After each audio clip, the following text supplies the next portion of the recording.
And at 10, William Afton. Before Sister Location's release, we could only speculate as to the name of the individual we knew as Springtrap. Tons of names were made. Dave, Dylan, Trent, Kyle, Steven, you name it, and someone had claimed that this was Springtrap's name. However, the introduction of Springtrap's true identity, William Afton, was actually in the FNAF novels, more particularly The Silver Eyes, the first novel in the series. This was mostly shown to the masses by Matt Pat and his theory on the subject, but the response was actually practically divided, with a load of people glad that we finally at least had some form of canon name for the character, and others upset because Matt Pat had used the books for his theory, which don't share the same continuity as the games, despite sharing the same canon of Five Nights at Freddy's. This theory, however, was ultimately confirmed to be true during Sister Location's starting scene, where we first hear Afton speak, talking about Baby's various features. There's no doubting what you've achieved on a technical level. These are clearly state-of-the-art.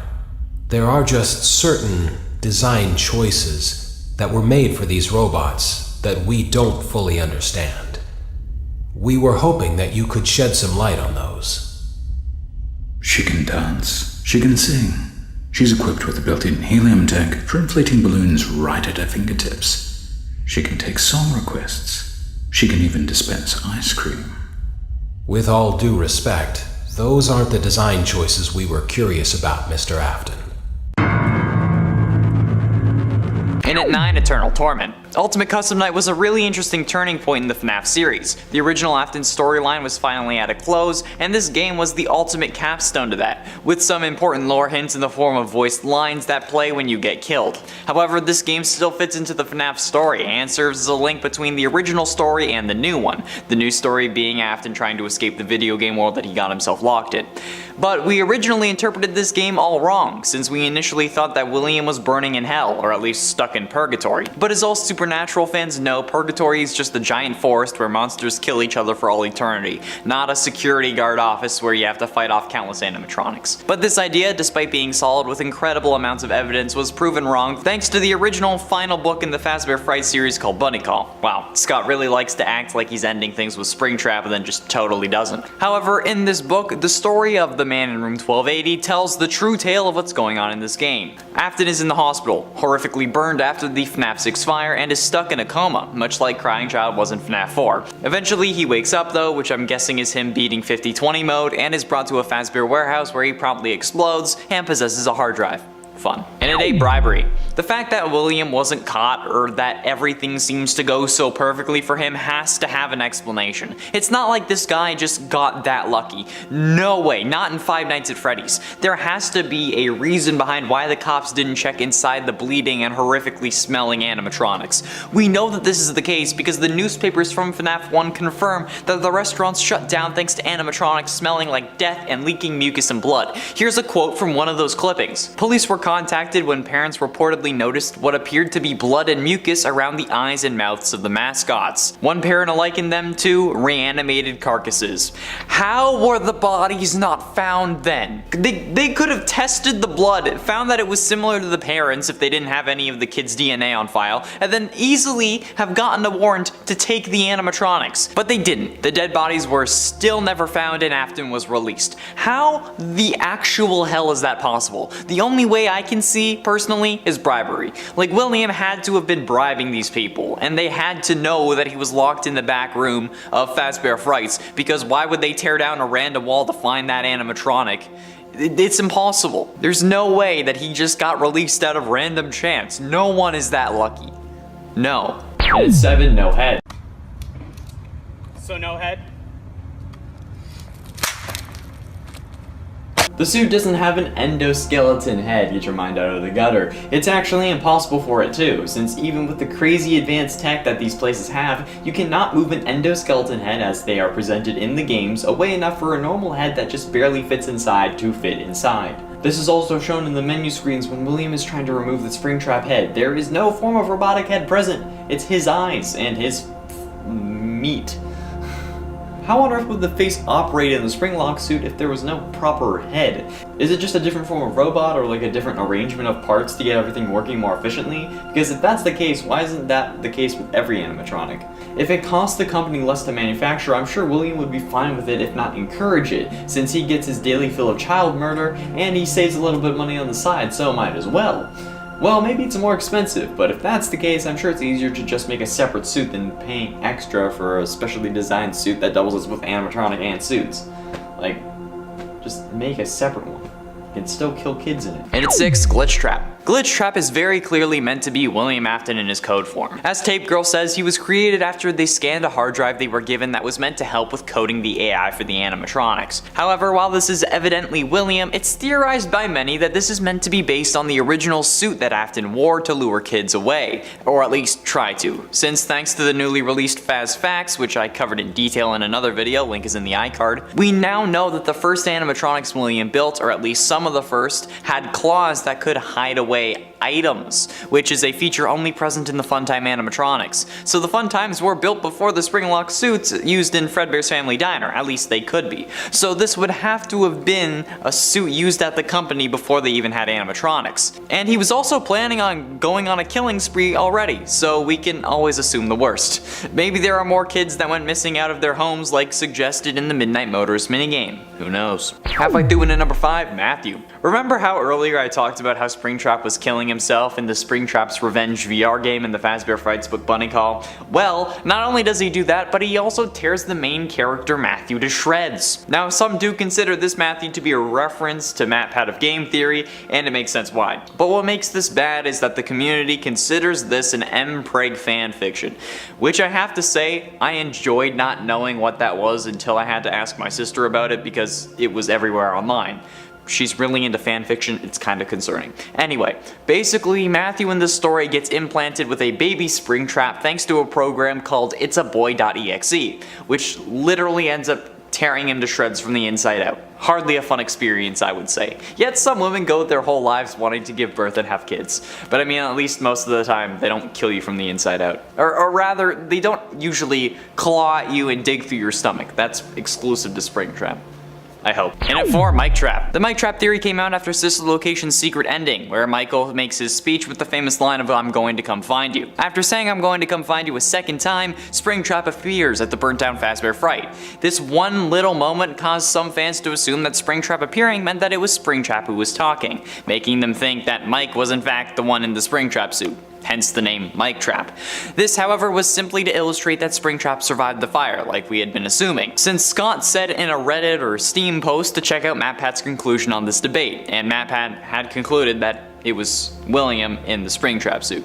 Since in FNAF 2's minigames he was able to drive, and if he was Michael, we couldn't have been him in Sister Location. It wouldn't make sense. But that wouldn't be the end of the MikeTrap debate. Haha, just wait until the next game comes out. And 3 Ultimate Custom Night. We can all agree at this point that Ultimate Custom Night takes place in hell, and we play as William Afton dealing with the torture we deserved for killing all those kids, but specifically the one we should not have killed. However, the confusing thing to me is that in Ultimate Custom Night, while we play as William Afton, we can also play against animatronics like Springtrap and Scraptrap, which are indeed versions of us. This is confusing to me, but it makes me wonder, not about Willie being Springtrap, but about what the mechanics of this are. I suppose it could be that he did indeed create that monster, since he hid in the suit to feel more powerful when confronting the spirits, or perhaps it's because it was made of Remnant. Or it could have just been that the characters available are the ones that Afton deemed his greatest failures in his mind. It's even more confusing that in the game code, Scraptrap is referred to as William Afton. Scott. I know you're clarifying that Scraptrap is William, but that throws a whole lot more wrenches into this than there should be for a final game in the original story. Come on. Penultimately, in at number 2, Spring vs. Scrap.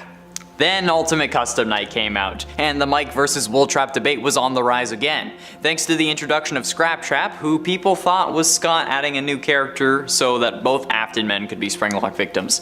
This was incredibly frustrating for me, but it was ironed out when Scott referred everyone to MatPat's conclusion on the debate, like I said before, cause you know. And in Ultimate Custom Night, Scraptrap says, "I always come back," which turns into William's signature line because let's be honest, he does always come back. So that seemingly settled it, but there are for some reason reason, still fans who believe that Springtrap and or Scraptrap is still Michael, which just boggles my mind. But when people are dead set on something, you can't really convince them otherwise, just like how you can't convince me that Mike isn't a robot, even though in this debate there is confirmation that Spring and Scraptrap are William, but hey. Finally, in at number 1, Survive ×2. William surviving the FNAF 6 fire though was much harder to believe when it came out at first, at least before Bunny Call was released. However, some fans seem to note that during the final cutscene of FNAF 6 during Henry's speech, while the other animatronics were engulfed by flames, Scraptrap was ahead of them. There's more waiting for you after the smoke clears. Although for one of you, the darkest pit of hell has opened to swallow you whole. So don't keep the devil waiting, friend. This was especially hard to believe given that we thought Ultimate Custom Night took place in hell, which is really impossible to go to unless you die. Well, with me being the exception. I party with Satan on the regular. He strangely can't hold his liquor. Either way, this was all proven to be true when Bunny Call was released and William was in the hospital in room 1280, which I have to say has got to be one of the biggest trolls in the entire series, or like at least like one of them. Because like, come on Scott, really? You had to do that to me? To us? Yeah, thank you, Scott. In at 10, Springtrap. Now, this number is really meta and that's why it's starting off the list. But this isn't a metaphorical or philosophical number as if you thought it was going to be. Springtrap has literally killed other versions of himself in the Fazbear Frights story of In the Flesh, from the 5th Fazbear Frights book Bunny Call. After Matt hadn't playtested a VR game he was working on for a few days called Springtrap's Revenge, he came back to find piles of dead Springtraps that the AI had somehow spawned in order to have something to kill. It's absolutely horrifying and it's just plain weird. Like, why would you spawn more versions of yourself in order to have something to kill? Like, isn't that just like a paradox? Like how you physically are unable to prevent yourself from being born, since if you do, you fade out of existence, but then you can't go back and prevent it. So like, you can't stop yourself from being born because then you can't stop yourself from being born. I mean, well, depending on what theories about time travel that you believe, whether you believe Back to the Future or Endgame. That also makes it impossible for your younger siblings to prevent you from being born, but the older ones can prevent the younger ones because they'd still be alive before you were conceived. So watch out, Jordan. In at 9, Hudson. Hudson is the protagonist of What We Found, the 3rd story in the 8th Fazbear Frights book Gumdrop Angel. Hudson has short blonde hair with a pale beard and blue eyes. He also has straight white teeth. He has bruises and burns all over his body. He's 6'1" and skinny. Almost like me, except my teeth aren't white and I'm not 6'1", and I don't have a beard. But I have blue eyes and I'm skinny. Hudson is a security guard at the upcoming horror attraction of Fazbear's Fright. His life up to this point has been filled with nothing but tragedy. His father committed suicide and his mother remarried a man named Lewis who would physically abuse Hudson at nearly every chance he got. He also became the main target for bullies who would hold his head down while flushing a toilet. Hudson began to fail school, and instead of trying to help him, the teachers would instead call him names and tell him that he's dumb. Gotta love the public school system, am I right? The story would later reveal that Hudson's family home burned down with Lewis and his mother inside, killing them. While Hudson does burn in an oven at the end of the story, he was in essence driven there by Springtrap, who was the main antagonist of the story. So still a Springtrap victim. By the way, Hudson was also the one who set the fire that killed his mom and Lewis, so. In at 8, Jeremy. There aren't many Glitchtrap victims, so we can't really do one of those lists. But since Jeremy from FNAF VR was driven to suicide by Glitchtrap, who is William Afton's code form, I think it's close enough to deem a Springtrap killing. Jeremy from FNAF VR is the game tester who tested the game before Tape Girl, and is the one who Tape Girl found after he cut off his face using a guillotine paper cutter. This was thanks to William invading Jeremy's mind through the use of the VR game, which is still confusing to me, since like unless you were connected in some form of Sword Art Online haptic suit, it shouldn't really be possible. We're only seeing the game with our eyes, not plugged in like the Matrix, but I don't know why I'm bothered by it. I mean, I'm literally talking about a game series where a man possessed by the spirit of a child exploded after somehow communicating while comatose, had then used his intense agony to possess a hard drive that then gets scanned to create an AI that allows this man to continue living. So I don't know why I'm getting caught up in semantics, honestly, but yeah. Jeremy. And at 7, the arm. We don't know too much about the upcoming FNAF game Security Breach. So far we know that there are at least 5 new animatronics and a whole pizzaplex to explore, and the game will have a day and night cycle, but that Afton will also somehow be involved thanks to the appearance of Vanny, who will serve as the antagonist to this game. However, in the gameplay trailer released for the game by PlayStation, at the very end we see a seemingly metallic arm reach out from behind some boxes. Some believe this to be the arm of the Stitch Wraith, others think that this is William. I think it's the latter, since, we can see the reflection of purple light coming off the arm, and and Springtrap, aka good old Willie Afton, is known for being the purple guy. This combined with the fact that he's trying to escape the game indicates that he will in fact be successful, and his goal of achieving eternal or everlasting life will be complete, since now he exists as code, and can, I'm guessing, jump from animatronic to animatronic. And that's probably going to end up being a feature in the game after Security Breach, if there is one. And at 6, Charlie. Okay, so in a way, Charlie in the Twisted Ones novel is a victim of Springtrap, and by in a way, I'm gonna have to suspend my disbelief because she was still a robot. While the original Charlie was killed by William Afton, in the Twisted Ones, one of the 4 robotic versions of Charlie gets snatched by a twisted animatronic and gets killed, which only makes things more confusing when another version of Charlie, who is much older, shows up. But that's not the point. The point is that at this point, William had become Springtrap, and the twisted animatronics were his invention. So while yes, she was a robot, she was still a sentient robot who got snatched by an Afton creation after he had become Springtrap, so that's good enough for me. This was, like I said, actually harder than I thought it was going to be. William doesn't do much killing after becoming Springtrap, because he's locked in a room for 30 years. Most of the damage was already done at that point, so please forgive a few leaps in logic or suspension of disbelief. Please. Thank you. And at 5, Fly Lures. He had to lure kids into the back room somehow, right? So dressed in the Spring Bonnie suit, he told kids all sorts of things to get them backstage. We know he told Susie, the girl who would later possess Chica, that he had her dog that was actually still alive, as indicated by the bleeding dog carcass in the Fruity Maze minigame and the whole Chica the high school year scene where she says, "I told them someone ran over his dog," or something like that. He'll be mine by the end of the day. I just know it. I told him that someone ran over his dog in front of my house. So we know he lies to bring kids backstage, where he ends up killing them for at this point unknown reasons, stuffs the bodies into the animatronics to hide them, and then leaves like nothing happened. It's like that meme where Pennywise is talking to Georgie and he's like, "I have brand new Pokemon cards down here," and then Georgie crawls in. Like, you know the one? For me it would be something like, "I have information about Stephen Amell returning as the Green Arrow down here." Or like I once made one that said, "I have all the other Pokemon you can't get in Sword and Shield down here," and that one would honestly get me. Pokemon is the one game that shouldn't need a DLC, okay? Forgot this was a FNAF list. And at 4, Henry. Henry is another case that is kind of like victim adjacent, and not in a sense where he was a victim because he killed Charlie like I said last time, but rather because Henry lets himself die in FNAF 6 in order to ensure that nobody remembers what William did. However, William does end up escaping, but Henry stayed put and let himself burn in the FNAF 6 fire because of Springtrap, and then it turned out that it was all for nothing, because nobody is standing in his way anymore. So honestly, while not directly killed by Springtrap or William, Henry is one of the biggest victims that William has. He took his family and his life, all for nothing, since it didn't actually put an end to his reign of terror. But maybe, like the Ultimate Custom Night Samurai Freddy cutscene suggests, maybe Henry is also still alive, possessing an object looking to come back to keep pursuing that anime fox. At least, I wouldn't be surprised if Henry turned out to be Glamrock Freddy or something like that. Getting close to the end and in number 3, Survived. After FNAF 3's ending, when we learned about the fire, we thought that that was it, at least for around 20 seconds, until people started brightening the final image like we know to do with FNAF by now. And that's when we saw Springtrap sitting in the shadows behind the stuffed animal that was the image for the news article about the fire. Now, I have no idea how the photographer didn't see that, or if William was bribing news outlets or whatever, but this is absolutely terrifying. And it really is what started us down down the rabbit hole of having to jump through several hoops to find more lore clues and ideas.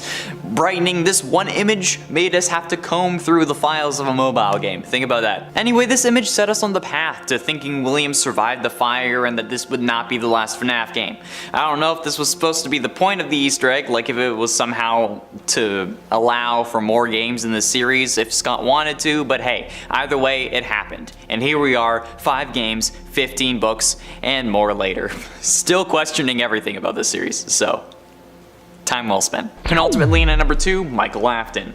Now, this may be confusing to some of you since Michael doesn't die until FNAF 6, but come on, this guy is the biggest Springtrap victim of them all. Let's just recap what happens to Springtrap's own son, for God's sake. He kills his brother, assuming that's actually what happened. He then learns about his father's killing spree and tries to right his wrongs. While doing so, he is haunted by the spirits of the children his father has killed, and then learns about how his sister has possessed an animatronic after getting scooped so many years ago. Then he learns that he is probably a robot and gets ripped open by a scooping machine. After this, a giant robot amalgamation of parts fills his body and lets him bruise and rot while wearing him like a suit after Barney Stinson had a mental breakdown, and then he vomits that entire animatronic back out. Can you imagine how painful that would be? The 7-foot tall mass that is entered coming out of your throat. But somehow, he's still alive. Then he finds a job posting about a new Fazbear location and applies for it, but then has to salvage animatronics that include the thing that ruined his body, his long dead sister, one of his father's earliest victims, and his father, all of which may kill him if he's not on high alert. This man has suffered probably the most in the entire series. That's absolutely horrifying. And at 9, it's a suit. While the Springtrap suit contains William's body, it is still a suit. The Golden Bonnie animatronic was a Springlock suit, which as Phone Guide tells us is a specially designed suit that doubles as both animatronic and suit. Meaning that the Springlock mechanics in the Golden Bonnie suit would retract like some form of even more complex Iron Man and create enough room for a person to climb inside and wear like your normal Chuck E. Cheese suit. Obviously, they weren't amazingly designed since there were some flaws. Like when they get wet, the Springlocks can close easily, which is why Michael got bit in FNAF 4 and why William got snapped while in the suit. The suit also is clearly meant to be a suit since it has 5 fingers and 5 toes, which the other suits are lacking in favor of 4 fingers and 3 toes. It's even more clear when looking at the secret menu screens for FNAF 3, where on rare occasions you can see a skinless William Afton trying to get out of the suit by prying the head open. Yeah, it's weird. And at 8, secret room. All Freddy Fazbear locations had a secret room, a room that was secret because it was invisible to the animatronics, meaning that while every other room was programmed into their pathfinding, this room wasn't, and because it was never mentioned to any customer. Only employees that were around before they sealed them up. Why did they seal up these rooms? Because William Afton was stuck inside one, and if they just closed the one, that would look kinda suspicious. Use twitching in the Spring Bonnie suit. This is seen in the FNAF 3 final minigame where we see William run into the suit and then collapse. This is the safe room as indicated by the fact that the Shadow Freddy can find it, but you as an animatronic are physically unable to enter because your pathfinding doesn't allow it. William uses this to hide inside and then dismantle you as you try to find him, but he ends up unintentionally releasing the spirits of the children he killed. After he gets snapped in the suit, they fade away, but are only really put to rest when you get the good ending and give Golden Freddy the party she wanted, even if it's not enough for her to let go, which is kinda salty. I mean, like, it must have been a really bad cake. Come on, puppet. Chop chop. And at 7, Vanny. Vanny is the planned main antagonist of the next FNAF game Security Breach. There is not much we know about Vanny, but there are plenty of theories. Some believe Vanny to be the Glitchtrap controlled version of Vanessa, which would make sense. Some also believe that she was the girl who recorded the tapes in FNAF ER, aptly referred to as Tape Girl, who I literally just mentioned, which would also make sense. And while both of these are probably true, even if they aren't, somehow Vanny did fall under William's control, which in essence makes her a Springtrap victim, even if it was Glitchtrap who was controlling her, but he also would have manifested in that suit because he didn't want to relive the agony of being springlocked, so he was still basically Springtrap. Look, this was a hard list, okay? And I had to add this number at the end. I had to add it so that I had 10 points, okay? So chill for a minute and let me do my thing. And at 6, no clear motive. We know that William Afton is the purple guy and that he is the Springtrap and that he is the killer, but what we don't know for sure is why. We know his boy gets chomped and then he sets out to put him back together as a robot, but he was killing kids before that even happened. What we don't know is why he's doing it. We know he sets out to create more Remnant in an effort to unlock the secrets to eternal life or something like that after he discovers Remnant, but why did he start killing kids in the first place? Did one act like Braith and just really piss him off? Was it just something he wanted to try? Is it some weird fetish? He clearly feels emotion since he felt sad after losing his son, sad enough to block out the woman Ballora represents from his life, but we don't know 100% why he killed Susie in the first place. Do you have any theories? Do you have any idea why he could have done it? Let me know in the comments, because figuring this one out may be the key to solving the rest of the lore that we haven't really figured out already. Halfway through it at number 5, Survivor. The issue of how William was surviving so much was really on everyone's mind. He made it through being springlocked, he survived 2 fires, he was really somehow the most iron-willed individual in the series, and we have no idea why. Or at least, we had no idea why. The main theory was that William had injected himself with Remnant, which is the molten form of metal possessed by a soul, which would have been the original 5 animatronics. This idea, from what I can tell, came from the books, since the novel version of William becomes incredibly obsessed with Remnant and trying to use it to grant himself everlasting life, like some weird kind of soul vampire, also known as a ginger. This seemed like a solid idea though, and explained away many of the random things he got through, but had one crucial flaw. The only way to destroy Remnant is with a fire, so he would have had to make it out of the FNAF 3 fire unscathed, which, as we saw in Sister Location's ending, he didn't, since he was literally at the burnt down Fazbear Fright. Does anyone else find it slightly annoying that Fazbear Fright is both the name of the FNAF 3 location and the series of books revolving around like the short stories? Because I certainly do. It's very annoying. And for Scraptrap. Scraptrap is the same as Springtrap. Pink guy is purple guy, is Springtrap, is Scraptrap, is William Afton. There's an entirely separate debate online that is along the lines of William is Springtrap but Michael is Scraptrap or something like that, and it's just ridiculous. Why would that be true? The only Spring Bonnie suit we know of is the one that William was inside before the events of Pizzeria Simulator. For those of you who don't know, Scraptrap is the version of Springtrap you find outside of the pizzeria in the back alley, like where you find Scrap Baby, Molten Freddy, and Lefty. And in accordance to paragraph 4, you bring it inside so that when the pizzeria burns at the end of the week, everyone who needed to be set free with fire, since that's the only way to destroy Remnant, can be set free. Scraptrap is just a further decayed version of Springtrap. It's not a separate character, it's not its own thing, it's not Michael or anyone new. It's Springtrap, it's William, they are all one and the same. Getting close to the end, and at number 3, Gregory. Now, with Security Breach not releasing until late 2021, we can only speculate as to what happens to our next main character and our player, Gregory, in the next Fazbear game. However, it's entirely possible that Gregory ends up getting killed. Think about it. This is literally a kid who is fighting one of the FNAF universe's deadliest child serial killers, who has multiple animatronics out to find him and control over a security guard. Not only that, but it's entirely possible that Glamrock Freddy ends up betraying us and crushing us while we're inside of him. That sounded weird. It's not like we haven't been killed in the games before, or at least horribly mutilated like we were in Sister Location. And we as the player die in FNAF 6 along with Henry. So Scott is not new to killing off the main player in his games. But also, realistically, he's a kid. And like, what's he gonna be able to do against a literal sentient code? And if he lives, there will be someone to tell the cops what happened. And if William was paying them off, he certainly wasn't anymore, so maybe they can have an actual investigation this time. But only if Gregory lives. So he's probably gonna die. And 2 names. Springtrap has gone by many names, some being before the name was known, like when the Five Nights 3 trailer came out, some being just simple mistakes. However, they all existed, and technically you could also say that Springtrap went by all the names that the purple guy did, since they're the same person, but I'm going to ignore that. Springtrap has also been known as, well, Springtrap, William Afton, Michael Afton, Scraptrap, Spring Bonnie, Golden Bonnie, and most interestingly, Hybrid. This name was brought on when the trailer for Five Nights 3 was released, and technically it was right. The fans assumed that Hybrid was in fact a hybrid of all the toy animatronics which he used to build himself, which could have been the inspiration for creation from The Joy of Creation. But in fact, Springtrap is just a hybrid of human and animatronic suit, not being entirely one or the other, hence why I refused to put him in the scariest animatronics list, especially since I don't really find him that scary. But Amanda put him on when she took apart, but despite that, I still stand by my viewing. I stand by my reasoning, okay?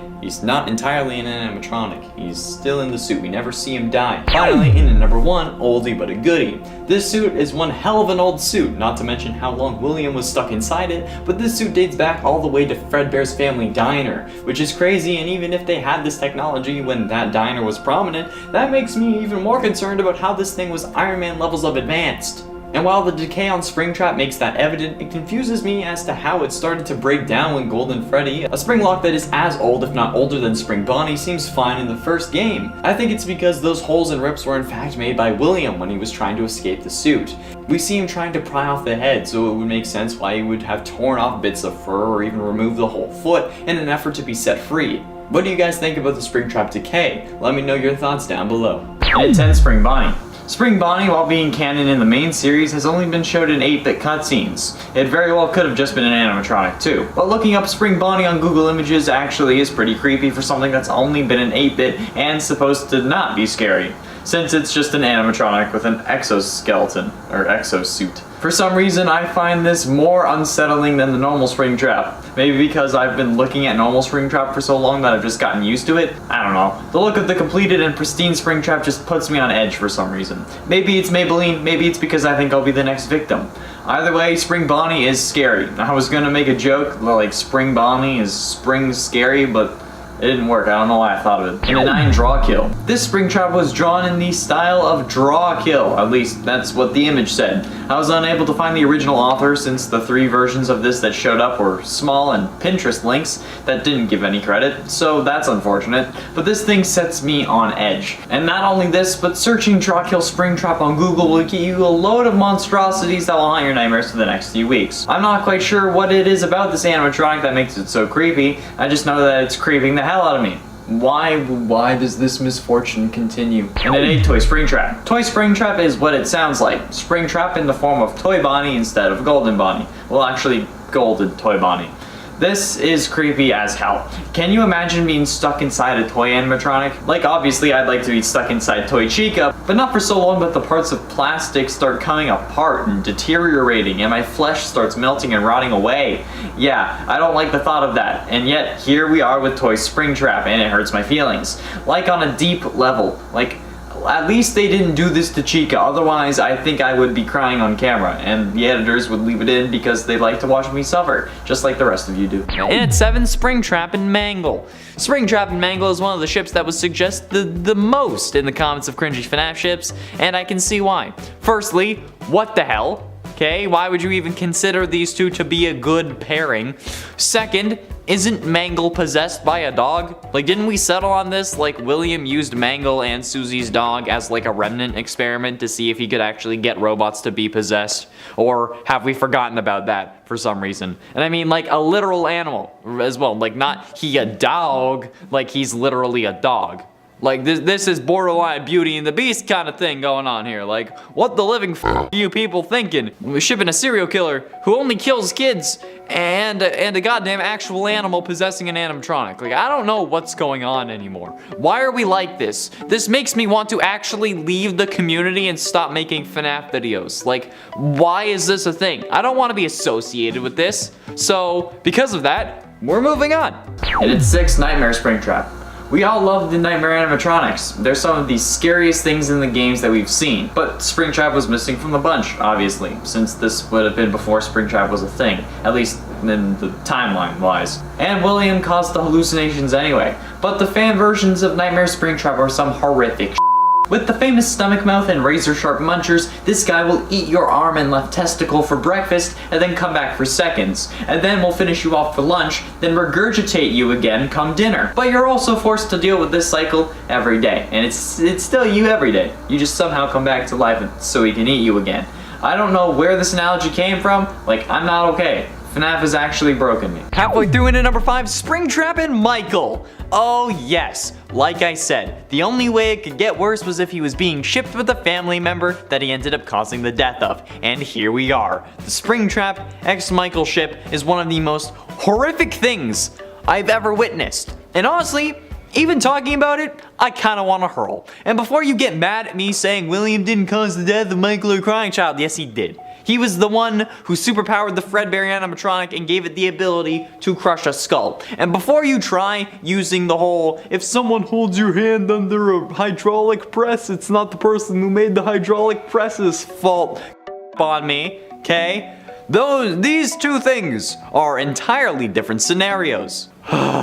In this case, this is like someone pushing me onto a fence that is labeled as a normal fence, but then someone came along and made it an electric fence without anyone knowing. In that case, the person who made the fence electric is at fault. Secondly, William, by killing people and causing his son to feel immense remorse, caused his other son to die. By killing people, he set his fate as being stuck in the FNAF 6 location, one that Michael felt the need to be at to ensure his father's destruction, which caused him to be trapped inside since Henry never provided an exit.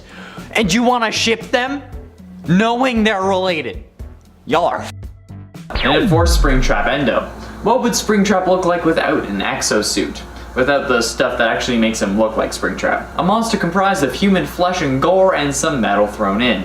Yeah, Springtrap Endo is the endoskeleton of Springtrap with William Afton still connected. Not only does that sound painful as hell, it looks like it. But this thing is so bloody, honestly, a lot of it may be black and white, or something like that. We may not be allowed to show it on YouTube. Well, we probably could show it, but we may get in trouble for doing so. So, watch at your own risk there. YouTube, I said it. Are we okay? Are we good? getting close to the end, and at number 3, Springtrap and Baby. This is even worse than the Michael one, because not only is Springtrap again the father of the girl possessing Baby and the direct cause of her death, but this girl is also knee-high to a grasshopper at the time of her death. Do you realize how absolutely disgusting that is? When I looked up Springtrap X, as I was doing for most of these numbers, this is one of the first ones that came up. And you know what? That's just wrong. This is shameful. It's even worse than the Michael one. I'm not even joking. Who on God's green earth thought that this was a good idea? And before you defend yourself saying it's the character of Baby, firstly, William designed Baby to appeal to his daughter. Secondly, the only version of the Baby character that we know of is the one that Elizabeth is possessing. I feel like everyone who ships this needs a long, hard talk with Chris Hansen and that Russian guy on TikTok who is catfishing adults with a 14-year-old profile and then scaring them so bad they never did it again. Like, holy sweet Jesus, this is messed up. This is one of the two things that I hate the most in the world, and I don't even want to think about how people can actually be shipping this for real. So we're moving on. That's not my, I'm mad about this. This is, I'm mad. Ultimately, in at number 2, Ignited Springtrap. Ignited Springtrap comes to us from the wonderfully horrific and terrifying world of the joy of creation.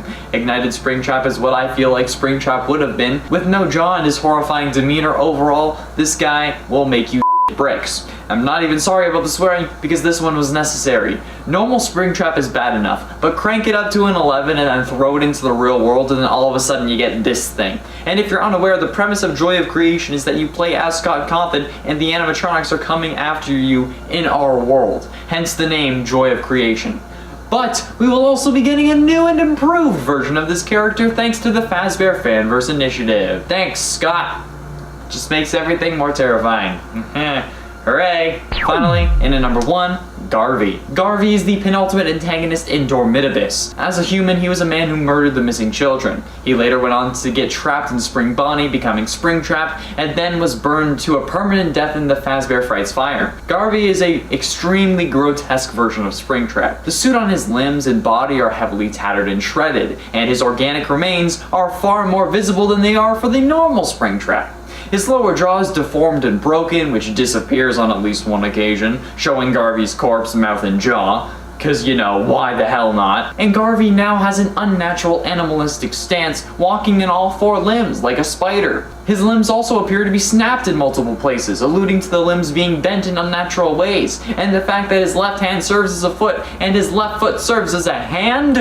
What? He is also much bigger than Springtrap, or any other threat in the game. They were also named before the William Afton name reveal, I'm pretty sure, so this is just a random messed up dude, in at least Dormitibus lore. Yeah, no thank you, not anymore, no, go away. In at 10, Springtrap and Ballora. This is probably the most sane one out of all of these ships, but sane does not mean not cringe. First of all, Ballora and Springtrap are not married, like I saw at least one comment, but seemingly multiple suggest in the previous ships list. That's not a thing. They're animatronics, and there is no evidence that Ballora is possessed, either by a Mrs. Afton or literally anyone, despite the novels having the fun times be injected with the remnant of the 5 original animatronics. There's no evidence for that in the games. And while Ballora could have been created as a surrogate mother or a representation of a woman that Afton loved or couldn't have, or whatever the story ends up actually being, this is still all kinds of weird. Like, what are you people doing? Bro, do you realize that this is a serial killer trapped in a robot suit? Right? Like this isn't just your old run-of-the-mill ship. In fact, none of these are. To put it into a different perspective, you're basically shipping Jeffrey Dahmer with a robot woman. You're shipping Ted Bundy with a fembot, for God's sakes. Like, does that really seem normal to you? Because it shouldn't. In at 9, Springtrap X Mat. Now, I'm not quite sure what this is shipping because there was no way in hell that I was putting that in my search history, but when I looked up Springtrap X, this was one of the suggestions, Springtrap and Mat. Now, I'm fairly certain that this is talking about the Springtrap and the Mat from the Fazbear Frights book Bunny Call, where a video game designer named Matt ends up giving birth to a real-world version of Springtrap, but a load of people guessed or assumed that this Matt was intended to be a reference to Matt Pat of Game Theory, which is honestly pretty terrifying. But now, people have begun shipping the characters, and the only reason this is higher on the list instead of lower is because this is only my suspicion, because again, there was no way in any dimension or universe that I actually clicked that suggestion. No way in living hell would I ever do that. Not if hell froze over, not if pigs could fly, not if butterflies flew out of my ass, not if a dinosaur head popped out of my butt and ate my coffee table. No, not a chance in literally any dimension. And I subscribe to the many worlds theory, much like how you should subscribe to the channel, so technically there should be a dimension where I clicked it, but not this time. No sir. And it ate Springtrap and Vanny. Now, I'd like to point out to the jury that Springtrap is a serial killer trapped inside a robot, but also that they do not exist as of Security Breach when Vanny is introduced, since at this point Springtrap has turned into Burntrap. So, for this to work, there would need to be a load of shenanigans, since for Vanny to be created, Springtrap has to become Scraptrap, and then burn in FNAF 6, releasing his soul to possess the hard drive that gets scanned into Help Wanted, that then takes over our brains as Vanessa in Help Wanted. So, for Vanny to be created, Springtrap has to die. Neither can live while the other survives, as the Harry Potter prophecy says. So, like, how on earth are we supposed to ship Springtrap and Vanny when it's literally impossible? This is why I don't like these kinds of things, okay? It makes me think. It just seems impossible. Like, I don't want to think about the lore implications of shipping animatronics.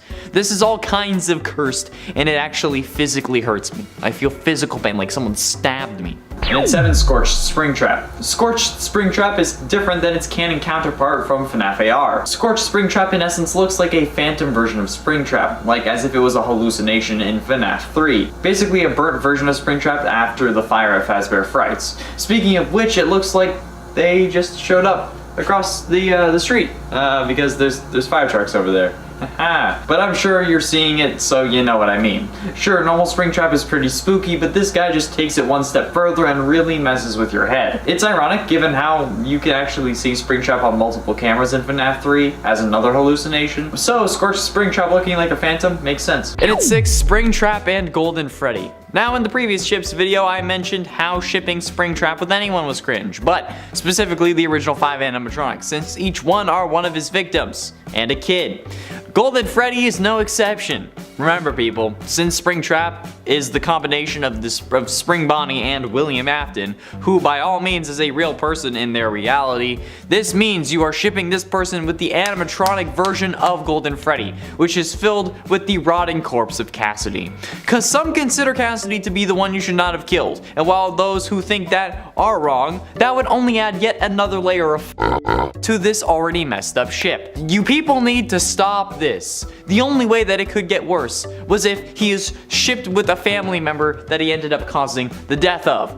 Oh wait, yeah, It's not on this list because it was too much for a whole number, but there is also a Springtrap and Crying Child ship that I think needs to be investigated by the authorities or something, because like that's not even like daddy issues, okay? That's mental issues. Plus, again, like the Vanny thing, impossible lore-wise. Halfway through into number 5, Final Nights. 2 words, kill me. I don't want to deal with this thing, so if I'm ever in a situation where I come into contact with this thing, be it virtual or in the real world somehow, I'm going to tell it to kill me. Because no. Just no. This thing is horrifying, and there is only one real image of it. The suit over the exoskeleton is even more torn and tattered, and the glowing dots for eyes make it not any better. My pants are now the color of this animatronic because of it. How does William even have glowing dots for eyes? Like, shouldn't he just have normal eyes? Because he's still human. I'm so confused. Look, this thing could find me in broad daylight with a million people around it and be frozen still, and I still wouldn't mess with it. This thing looks crazy. Why is Final Nights so goddamn terrifying? It scares me with the Reaper puppet, and it scares me with its version of Springtrap. I don't know if it's just an Easter egg or an actual antagonist, but I don't plan on sticking around to find out. And at 4, Springtrap and Sans. You know what? I'm gonna say what I said last time I brought this up, because honestly, this is worse than almost anything else on this list. Like, why are you shipping Springtrap with Sans? That's not even a character in the series, for God's sakes. That is cringe. How the ever-loving duck does that work? There are like whole Instagram accounts that I've seen revolving around this concept, and I don't know if you're joking or not. Who thought of this? What made this idea come to life? How many recreational substances were you on? Like, Sans is a 2-foot-tall skeleton boy, and Springtrap is a dead serial killer who's taken more lives than years Sans has lived. Like, not really, because Sans is like 2 million years old, but that's even more weird. Like, do you see my point? The balance also is just kind of confusing. Okay, it's like someone who's like really short married to someone who's like 6 feet. It's like a 5-foot-tall person being married to a 7-foot-tall person. How does that even work? What? Like, Sans would need an actual ladder to have a proper conversation with Springtrap, let alone anything else. Like, not even a step ladder. Okay, you would need like an actual ladder. I wouldn't even bat an eye if they were using one of the extending ladders that fire trucks have on the top. Yeah, this is all kinds of screwy, and besides, at that scale, he's below level 2, so what's the point? Getting close to the end in number 3, Daylight Springtrap. Daylight Springtrap is a version of Springtrap fan-made as a proposition for Dead by Daylight, a popular multiplayer survival horror where you play as either one of the survivors or the killer. The killer has options between the look and class of the killer, and this creation was a proposition for the game to add a Springtrap character, which would require a load of licensing fees, but we'll pretend like it would be possible. This thing would scare the living hell out of me in either game. It's just horrific. Just the horrific nature of these creations makes me sick to my stomach.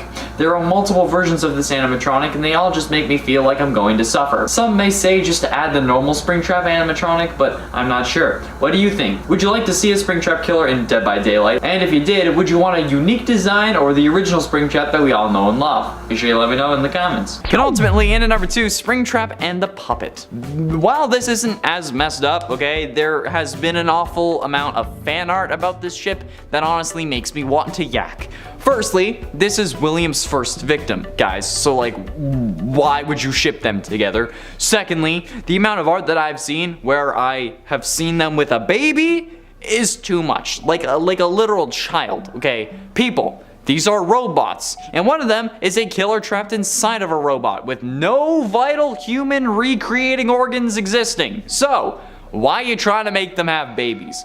Please, for the love of everything that is holy, unholy, persistent, illegitimate, dark light, whatever you want to praise, for the love of it, please stop. It's wrong, it's horrifying, it's one of the most messed up things that I could think of. However, it still doesn't top our number 1 spot. And you'll see why in a minute. I can't handle this. Why? Why would you do this?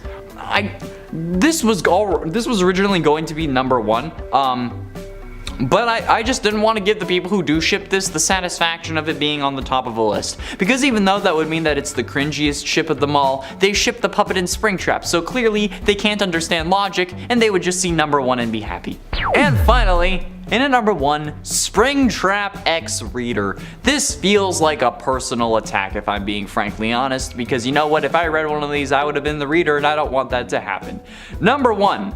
This was the number 1 search when I looked up Springtrap X, okay? Springtrap X Reader. And I don't even want to know how that works. Like, I know how it works, but I don't want to know how someone reading a fanfic would end up falling in love with Springtrap, a literal animatronic man serial killer hybrid. What the everlasting, sweet, holy Jesus is going on with this community? These are the kinds of people who send Polaroids to serial killers who are in prison for life. I don't understand it anymore. I need to take a shower, sit on the ground, and cry for the entire weekend because this is just what?